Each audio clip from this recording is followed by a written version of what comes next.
Fala galera do canal, estamos aqui no Teologia para Todos, onde a teologia aprendida aqui não é só para mim, não é só para você, é para todos. Então quero aproveitar para te encorajar a enviar esse vídeo para alguém, ativar o sininho, se inscrever, para a gente fazer com que esse conteúdo aqui alcance a todos. Você está no Teologia para Todos junto comigo e hoje nós vamos falar sobre predestinação, eleição, salvação. Bora lá?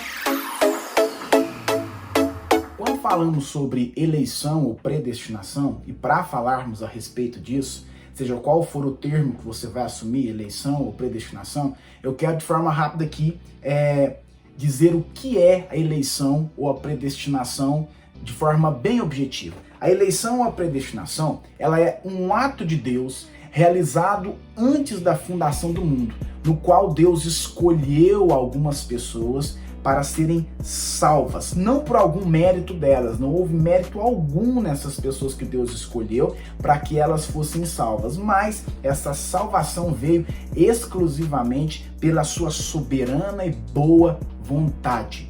A primeira coisa que deve ser dita aqui, quando a gente vai falar a respeito de eleição ou predestinação, quer como você queira chamar essa doutrina importantíssima, é dizer que a eleição ou a predestinação é uma doutrina bíblica. Muito se diz que a eleição, que a predestinação, é algo que teólogos com a sua invenção humana popularizaram e criaram argumentos em relação a isso, para assim a defendê-la. Fato é que teólogos como João Calvino, entre outros, e até hoje, muitos defendem a predestinação, mas defendem de forma bíblica. Afinal, a predestinação não é algo que essas pessoas, que esses homens de Deus inventaram, mas é algo que a Bíblia diz e trata de forma muito clara. Sendo assim, na segunda carta do apóstolo Paulo ao seu discípulo Timóteo, no capítulo 1, versículo 9, é claramente visto a doutrina da predestinação. O texto diz assim: pois Deus nos salvou e nos chamou para uma vida santa, não porque merecemos, mas porque este era o seu plano desde os tempos eternos, mostrar sua graça por meio de Cristo Jesus. Observe que a forma como o apóstolo Paulo diz ao seu discípulo Timóteo corrobora totalmente com a definição primordial que damos aqui no início do vídeo sobre o que é eleição ou predestinação. É a escolha daqueles que foram salvos antes da fundação do mundo. Em Gálatas capítulo 1, versículo 15, quando o apóstolo Paulo está narrando ali as suas experiências para a igreja aos Gálatas, ele vai dizer: olha, contudo, ainda antes de eu nascer, Deus me escolheu e me chamou por sua graça. Foi assim, do agrado dele. Deus escolheu e chamou o apóstolo Paulo antes dele nascer. Em Efésios 1, capítulo 4, versículos 4 e 5, diz assim, ó: mesmo antes de criar o mundo, Deus nos amou e nos escolheu em Cristo para sermos santos e sem culpa diante dele. Olha só, versículo 5. Ele nos predestinou para si, para nos adotar como filhos por meio de Jesus Cristo, conforme o bom propósito de sua vontade. A eleição ou predestinação é, portanto, o primeiro passo quando vamos falar sobre um processo de salvação. A primeira coisa que Deus fez quando decidiu salvar o homem, salvar aquele que escolheu, foi antes da fundação do mundo, antes de eu poder planejar qualquer coisa, você poder planejar qualquer coisa, antes do mundo existir, antes de qualquer coisa existir, Deus planejou a salvação e escolheu aqueles que seriam salvos. É evidente no texto bíblico que a predestinação é uma doutrina bíblica, mas alguém com certeza aqui vai dizer: se tais afirmativas são de fato verdadeiras, será que então a gente está falando sobre um Deus que faz acepção de pessoas? A gente está falando de um Deus que trata as pessoas de forma assim diferente, que salva algumas e não salva outras? A gente estaria então falando de um Deus injusto? Obviamente que não. Essa tal linha de raciocínio estaria impondo em Deus uma vontade que o homem quer, que o desejo de que, a ideia de que Deus seria obrigado a salvar a humanidade, a salvar as pessoas.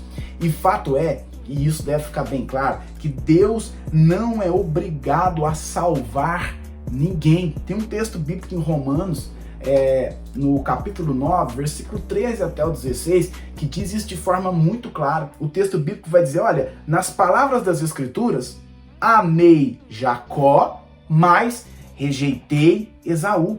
Estamos dizendo então que Deus foi injusto? O apóstolo Paulo narrando. Claro que não, pois Deus disse a Moisés, terei misericórdia de quem eu quiser e mostrarei compaixão a quem eu quiser. Portanto, a misericórdia depende apenas de Deus e não de nosso desejo nem de nossos esforços. A predestinação é uma iniciativa total de Deus e o fato de alguns serem salvos e outros não faz de Deus um ser injusto. Afinal, Deus, em sua soberana vontade, pode ter misericórdia de quem ele quiser e como quiser. Para muitos se torna difícil a compreensão da doutrina da predestinação por conta de não compreenderem bem a doutrina da depravação total, a doutrina que nos explica o como e o que foi afetado na humanidade com a entrada do pecado ao mundo após Adão e Eva. Romanos 3:23 vai dizer, olha, pois todos pecaram e não alcançaram o padrão da glória de Deus. Todos pecaram, todos pecaram. Romanos 7:18, quando o apóstolo Paulo vai falar sobre si mesmo, ele diz, olha, eu sei que em mim, isto é, em minha natureza humana, não há nada de bom, pois quero fazer o que é certo, mas não consigo. O que o apóstolo Paulo e a doutrina da depravação está nos ensinando é que o homem não quer a Deus, o homem não deseja as coisas boas, a humanidade não se inclina para o bem, mas pelo contrário, se inclina àquilo que é ruim. Existe uma facilidade, uma tendência pecaminosa no homem. O homem, diante da escolha do pecado e da escolha das boas obras, ele escolhe o pecado, ele escolhe as más obras. E a predestinação é necessária exatamente porque o homem sozinho não pode escolher a Deus. Então foi necessário que Deus fizesse essa escolha. Efésios capítulo 2, versículo 1, vai dizer, olha, vocês estavam mortos por causa de sua desobediência e de seus muitos pecados. O homem morto não pode fazer nada por si mesmo. O morto não fala, não vê, não se move, não escolhe. E Deus, por meio de Jesus Cristo, trouxe vida ao homem. A predestinação é necessária exatamente porque o homem não pode escolher a Deus. Em João capítulo 15, versículo 16, isso fica claro, quando diz, olha, vocês não me escolheram, eu os escolhi, eu os chamei. Quem chamou foi o próprio Deus. Alguns ainda defendem o fato de que Deus, prevendo aqueles que iriam escolhê-lo, predestinou essas pessoas na sua presciência, sabendo que elas iriam escolher a ele. Mas como isso seria possível se Romanos capítulo 3, versículo 11 diz que ninguém é sábio, ninguém busca a Deus? Se ninguém pode buscar a Deus, logo essa ideia e esse argumento se torna uma falácia, já que o homem, biblicamente, é encontrado por Deus e não encontra a Deus. É Deus quem transforma a vontade do homem e o faz crer. Caso contrário, o homem não seria salvo. Atos capítulo 13, versículo 48 diz assim, quando ouviram isso, os gentios se alegraram e agradeceram ao Senhor por essa mensagem. E todos que haviam sido escolhidos para a vida eterna creram. Creram aqueles que ele escolheu para a vida eterna. Foram esses que creram. O que acontece é que por muitas vezes as pessoas têm uma ideia da predestinação como se fosse um barco que tem ali 100 pessoas, 50 pessoas boas, 50 ruins. Então, Deus escolhe as 50 boas para ser salva e as outras 50 ruins ele descarta. E não é isso. Na realidade, a predestinação é um barco onde existem 100 pessoas e todas essas pessoas são pecadoras. Todas, nenhuma delas consegue buscar a Deus, todas são injustas. E Deus, pela sua soberana e bondosa vontade, Ele escolhe salvar algumas dessas pessoas. A predestinação não maqueia e não pinta um Deus injusto e um Deus mau, mas um Deus misericordioso. Deus não é obrigado a salvar alguém, porque fato é que a salvação é a misericórdia de Deus com aqueles que já estavam caminhando para o inferno, para as trevas.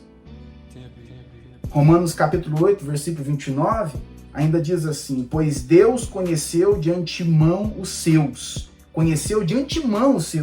e os predestinou para se tornarem semelhantes à imagem de seu Filho, a fim de que ele fosse o primeiro entre muitos irmãos.